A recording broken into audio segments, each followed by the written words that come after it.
Hello viewers, இந்த காணொலியில நம்ம பேச போறது என்னன்னா, சன் டிவியை வீழ்த்திய விஜய் டிவி, டிஆர்பியை எகிற வைத்த சீமான். அதாவதுங்க, தொடர்ந்து டிஆர்பில முதலிடத்துல இருந்து வந்த சன் டிவிய விஜய் டிவி அண்ணன் சீமான் அவர்களை அழைத்து ஒரு நிகழ்ச்சி நடத்தினதன் மூலமாக வென்று காட்டியிருக்காங்க.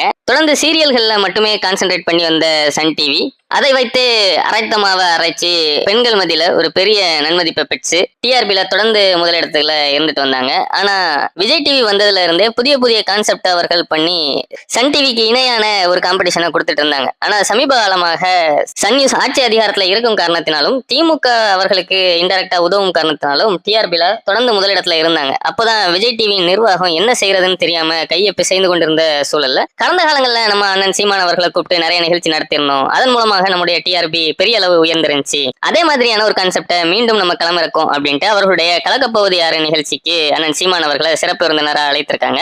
அது மட்டும் இல்லாம அவருக்கு ஒரு கௌரவ சிம்மாசனத்தையும் கொடுத்து அதுல அமர வைத்து அழகு பார்த்திருக்காங்க. அண்ணன் சீமான் அவர்கள் அந்த அரங்கத்துக்குள்ள வந்த உடனேயே விண்ணை பிளக்கிற அளவுக்கான ஒரு கைத்தட்டல்களும் வரவேற்பும் அண்ணன் சீமான் அவர்களுக்கு கிடைத்திருக்கு. இந்த நிகழ்ச்சி உலக அளவுலையும் பெரிய அளவு ஒரு உச்சத்தை டிஆர்பில தொடும் அப்படிங்கிறது விஜய் டிவி வட்டாரங்கள் சொல்லக்கூடிய செய்தியா இருக்கு.